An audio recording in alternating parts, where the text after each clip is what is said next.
প্রিয় অষ্টম শ্রেণীর শিক্ষার্থীরা সবাইকে স্বাগতম জানাচ্ছি। তোমাদের গণিত বিষয়ের জমির নকশায় ত্রিভুজ ও চতুর্ভুজ এই অভিজ্ঞতায় অনুশীলনীর 6, 7, 8, 9 এই 4টা প্রশ্ন সমাধান করব। তো এর আগের ভিডিওগুলোতে আমি 1 থেকে 5 পর্যন্ত সমাধান করে দিয়েছিলাম। প্রথম ভিডিওতে 1 আর 2, দ্বিতীয় ভিডিওতে 3, 4 এবং 5 করে দিয়েছিলাম। তোমরা ধারাবাহিকভাবে ভিডিও পেতে চ্যানেলের প্লে লিস্ট ফলো করবা, তাহলে সব ভিডিওগুলো তোমরা পেয়ে যাবা। তো এখানে 6 নম্বর যেটা দেওয়া আছে যে চিত্র ঘয়ের আয়তক্ষেত্রটির পরিসীমা নির্ণয় করো। পরিসীমাটা কি, যে একটা আয়তক্ষেত্রের যে 4টা বাহু থাকে সেই 4 বাহুর দৈর্ঘ্যের যোগফল কি বলা হয়? পরিসীমা। তাহলে এখানে আমরা দেখতে পাচ্ছি এবিসিডি একটা আয়তক্ষেত্র, সে আয়তক্ষেত্রে একটা কর্ণ দেওয়া আছে বিডি, এটার দৈর্ঘ্য হচ্ছে 41 সেন্টিমিটার এবং এবি বাহুটার দৈর্ঘ্য হচ্ছে 40 সেন্টিমিটার। তো আমরা জানি তা আয়তক্ষেত্রের কর্ণ ত্রিভুজটাকে আয়তক্ষেত্রটিকে সমান 2 ভাগে ভাগ করে। তো ভাগ করার ফলে এখানে 2টা সমকোণী ত্রিভুজ তৈরি হয়েছে। এখানে এবিডি একটা সমকোণী ত্রিভুজ, এই যে এটা একটা সমকোণী ত্রিভুজ এবং এই যে এটা একটা সমকোণী ত্রিভুজ, এই 2টা সমকোণী ত্রিভুজে বিভক্ত হয়েছে। এখন সমকোণী ত্রিভুজের আমরা জানি যে কোনো 2 বাহুর দৈর্ঘ্য দেওয়া থাকলে অপর বাহুর দৈর্ঘ্য নির্ণয় করা যায়। এখন এখানে আমাদের যেহেতু এবি আয়তক্ষেত্রের বিপরীত বাহু সমান, এক্ষেত্রে এবির মান যেহেতু এখানে 40 সেন্টিমিটার, তাহলে এই সিডির মানও এখানে 40 সেন্টিমিটার। এখন আমাদের এই এডি অথবা এই বিসি এর মান নির্ণয় করতে হবে। তো এডি এবং বিসি মান নির্ণয় করার জন্য আমরা পিথাগোরাসের উপপাদ্য প্রয়োগ করতে পারবো। তাহলে এডির মান বের করতে পারলে আমরা বিসির মানও পেয়ে যাব। তারপরে আমরা এই 4 বাহু যদি যোগ করে দিই তাহলে আমাদের পরিসীমা নির্ণয় করতে পারবো।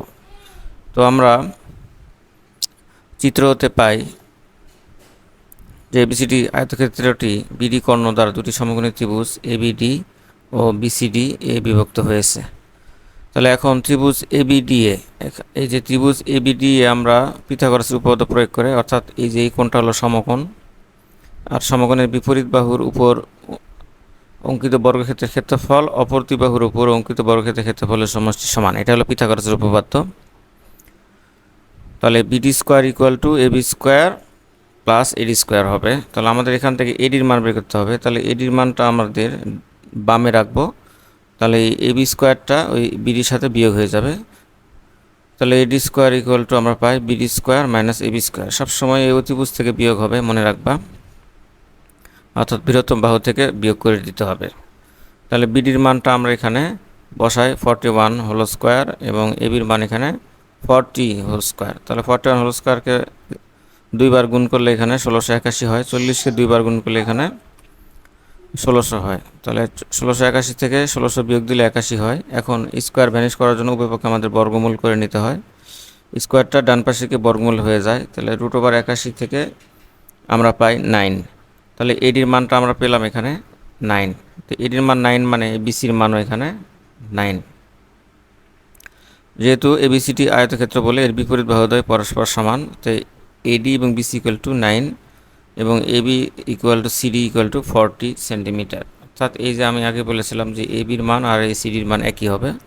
তো আয়তক্ষেত্রের পরিসীমা AB plus BC plus CD plus AD, অর্থাৎ এই 4 বাহু যোগ করে দিলে যা হবে সেটাই হলো পরিসীমা। তাহলে দেখো এখানে বিসি এবং এডি এই দুটা যেহেতু একই, তাহলে আমরা লিখতে পারি বিসির পরিবর্তে এডি লিখতে পারি, এবং এবি আর সিডি যেহেতু বিপরীত বাহু এবং সমান, সুতরাং এই সিডির পরিবর্তে আমরা এবি লিখতে পারি। তাহলে এবি আর এবি যোগ করে দিলে 2ab হয়, এডি আর এডি যোগ করে দিলে 2ad হয়। আর 2adটা আর 2টা আমরা কমন নিলে এখানে দেখো আমরা এটা যেটা লিখতে পারি 2ab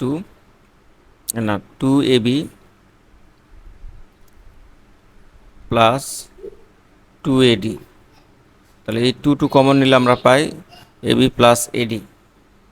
2 কমন নিলে আয়তক্ষেত্রের সূত্রটা এমনই ছিল যে 2 দৈর্ঘ্য যোগ প্রস্থ, মানে পরিসীমার সূত্রটা এটা, আয়তক্ষেত্রের পরিসীমার সূত্র 2 গুণন দৈর্ঘ্য যোগ প্রস্থ। তাহলে দেখো এখানে দৈর্ঘ্য এটা এখানে এবি এবং প্রস্থ হচ্ছে এখানে এডি। তাহলে আমরা মান বসিয়ে দিই। এবির মান এখানে 40 এবং এডির মান আমরা পেলাম 9। তাহলে এখান থেকে আমরা পাই 40 আর 9 যোগ করে দিলে 49, তার সাথে 2 গুণ করলে 98। তাহলে এটার পরিসীমা হচ্ছে 98। তো আশা করি তোমরা বুঝতে পেরেছ। এরপরে 7 নম্বরটা সমাধান করব, যে চিত্র উম এর রম্বসের কর্ণ এসি সমান 30 সেন্টিমিটার, বিডি সমান 16 সেন্টিমিটার হলে রম্বসের পরিধি নির্ণয় করো। তো রম্বসের পরিধি নির্ণয় সূত্র হচ্ছে 4 গুণন 1 বাহু। তো আমাদের লক্ষ্য হচ্ছে এই যে রম্বসের এই একটা বাহুর দৈর্ঘ্য নির্ণয় করা। তো এখানে একটা ব্যাপার আমি বলি, যে রম্বসের কর্ণদ্বয় পরস্পরকে সমকোণে বা 90 ডিগ্রি অ্যাঙ্গেলে ছেদ করে। তাহলে দেখো এগুলো প্রত্যেকটা কোণ এখানে 90 ডিগ্রি। তার মানে যদি সবগুলো যদি 90 ডিগ্রি হয়, তার মানে দেখো এই চারটা যে ত্রিভুজ, এই চারটা ত্রিভুজই এখানে সমকোণী ত্রিভুজ।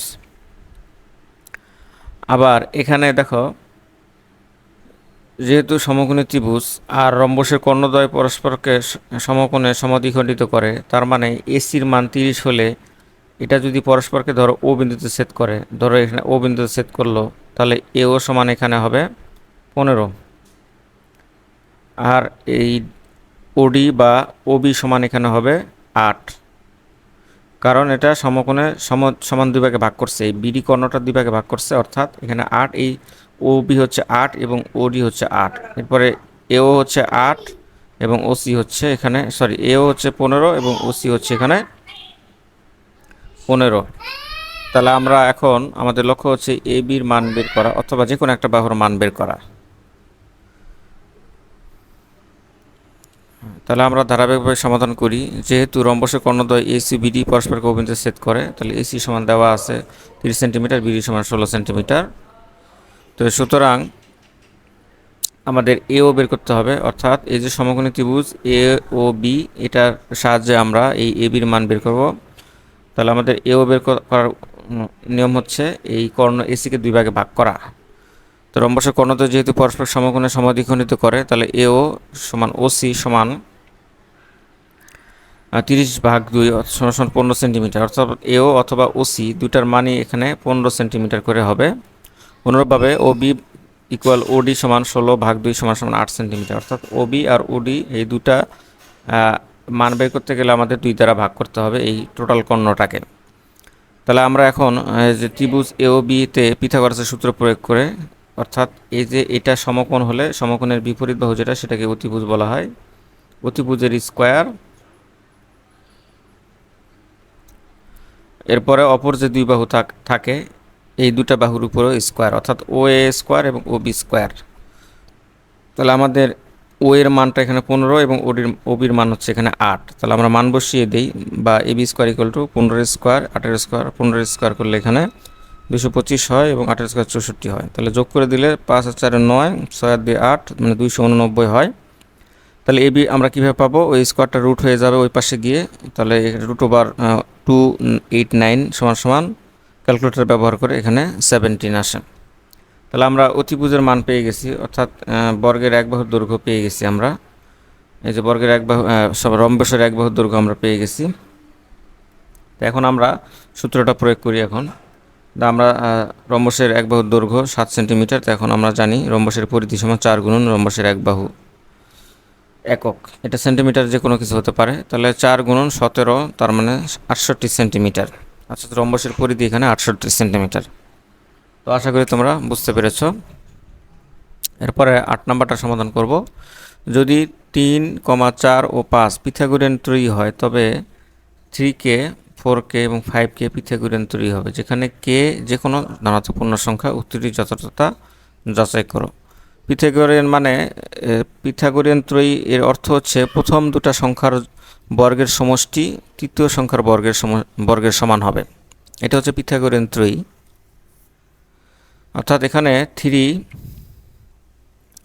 4 এবং 5 এটা একটা পিথাগোরিয়ান ত্রয়ী। কারণ আমরা যদি পিথাগোরাসের উপপাদ্য দেখি, যে পিথাগোরাসের উপপাদ্য যে আমরা জানি যে অতিভুজের স্কোয়ার ইকুয়াল ভূমির স্কোয়ার এবং উচ্চতার স্কোয়ার।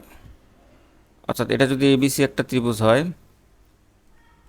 যদি এই বি কোণটা সমকোণ হয়, তাহলে সমকোণের বিপরীত বাহু সেটাকে বলা হয় অতিভুজ, এবং সূক্ষ্মকোণের বিপরীত বাহুকে বলা হয় এখানে উচ্চতা। এবং সূক্ষ্মকোণের সাথের যে বাহুটা সেটাকে বলা হয় ভূমি। এখন উচ্চতার ভূমি এটা নির্ভর করবে সূক্ষ্মকোণ তুমি কোনটা বিবেচনা করবা। যদি আমরা এই কোণটাকে সূক্ষ্মকোণ ধরি তাহলে ভূমি উচ্চতা বা লম্ব হবে এটা, কারণ এটাকে তো আমরা রোটেট করতে পারি। রোটেট করলে কিন্তু এটা আবার এটা ভূমি হয়ে যাবে, এটা উচ্চতা হয়ে যাবে। তো এখন দেখো, যদি আমাদের এই যে দেখো এটা ভূমি এটা উচ্চতা যদি ধরি তাহলে এটা অবশ্যই অতিভুজ হবে। তাহলে এটা একটা ধারাবাহিক প্রক্রিয়া। আর পিথাগোরান ত্রয়ী এমনভাবে সাজানো যে যদি প্রথম দুইটা সংখ্যার যোগ বর্গের স্কোয়ার অর্থাৎ 3² + 4² ইকুয়াল টু এখানে 9 + 16 ইকুয়াল টু 25, অর্থাৎ প্রথম দুটো পদের স্কোয়ার যদি তৃতীয় পদের স্কোয়ারের সমান হয়, অর্থাৎ এখানে 5-এর স্কোয়ার 25, তাহলে দেখো সমান হয়ে গেছে। তাহলে আমরা এটাকে পিথাগোরান ত্রয়ী বলবো। তো সেক্ষেত্রে আমাদের একটা ধ্রুবক দেওয়া আছে এখানে, একটা চলক দেওয়া আছে, সেই চলকের মান যে কোনো পূর্ণ সংখ্যা হবে। তো আমরা এটা একটু যাচাই করে দেখি। সমাধান শর্ত হলো, পিথাগোরান ত্রয়ী হওয়ার শর্ত হলো প্রথম দুটি পদের বর্গের যোগফল তৃতীয় পদের বর্গের সমান হবে। তাহলে আমরা দেখি যে প্রথম দুটি পদের স্কোয়ার এর যোগফল হচ্ছে 25 এবং তৃতীয় পদের বর্গের সমান হচ্ছে 25। তাহলে সুতরাং আমরা দেখতে পাই 3² + 4² = 5-এর স্কোয়ার। তাহলে এখানে আমরা এটার ক্ষেত্রে আমরা যেটা দেখতে পাই যে 3k² + 4k² = 9k² + 16² = 25k², অর্থাৎ এখানে আবার 5k² সমান 25k²। তাহলে সুতরাং আমরা যেটা পাই যে 3k² + 4k² = 5k², অর্থাৎ এই যে যেটা দেওয়া আছে 3k, 4k এবং 5k পিথাগোরান ত্রয়ী, যেটা আমাদের উক্তিটির যথাযথ যাচাই করা হলো। এটাই হলো অ্যান্সার। এরপরে আমাদের 9 নম্বরটা সমাধান করতে হবে। ত্রিভুজের দুই বাহুর মধ্যবিন্দু সংযোগ রেখা তৃতীয় বাহুর সমান্তরাল অর্ধেক। অর্থাৎ এখানে যদি একটা ত্রিভুজ আমি আঁকি, যে কোনো একটা ত্রিভুজ, ধরো ABC একটা ত্রিভুজ, ধরো AB এর মধ্যবিন্দু যেখানে ধরো D এবং AC এর মধ্যবিন্দু ধরো এখানে E।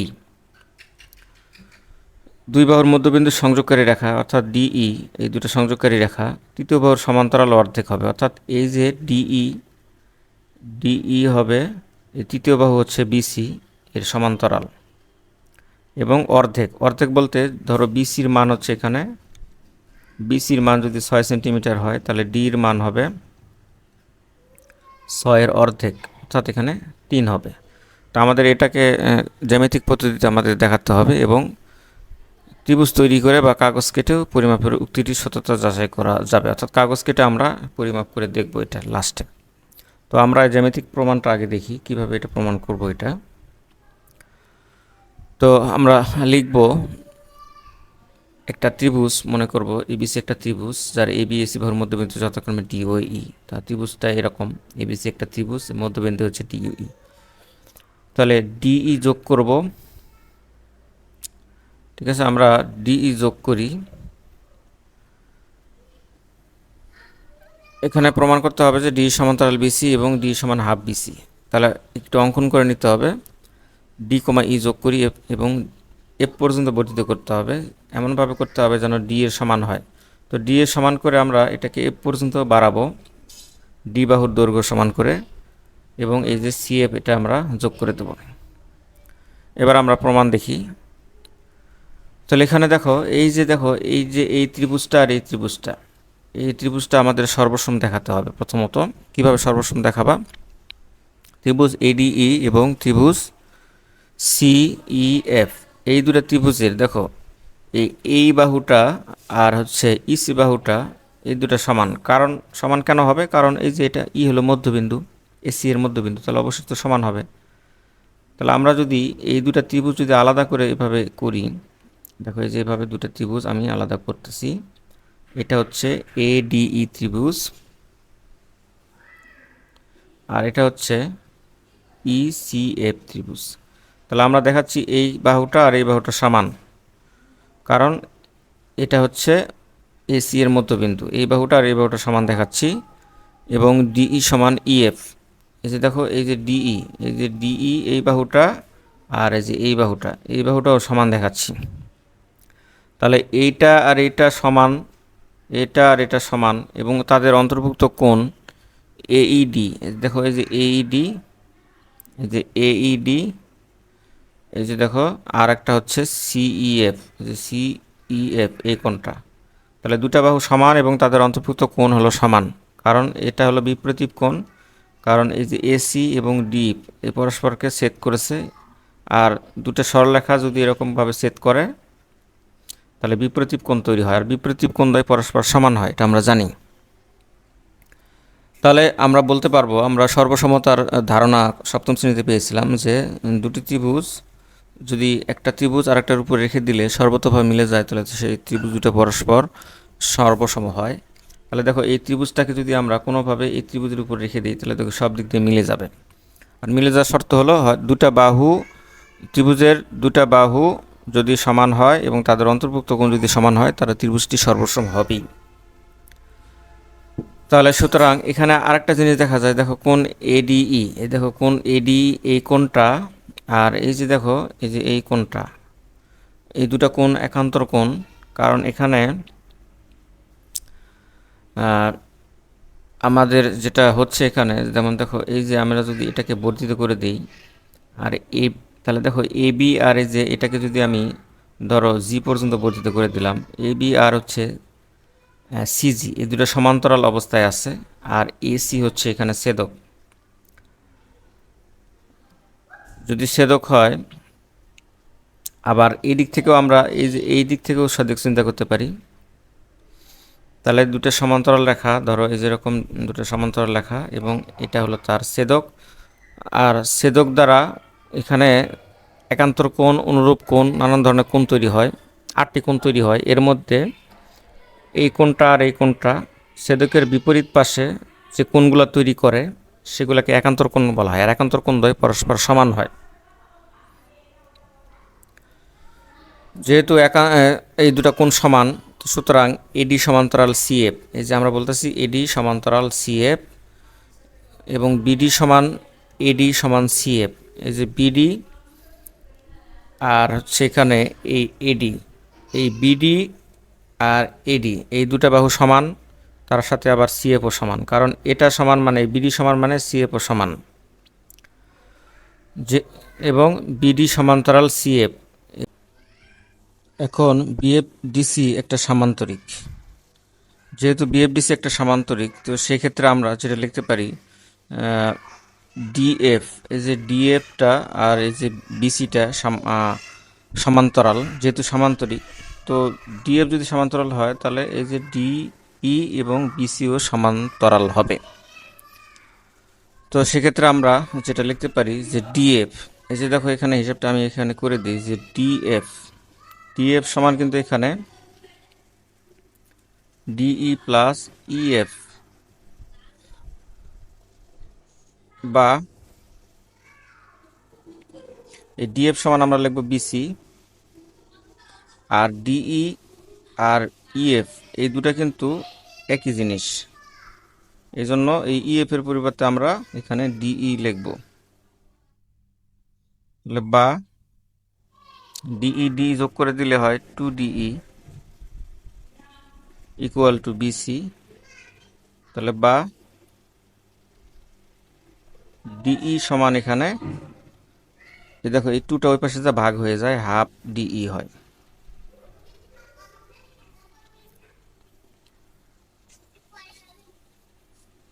সরি, এখানে ডি সমান হাফ বিসি হচ্ছে এখানে,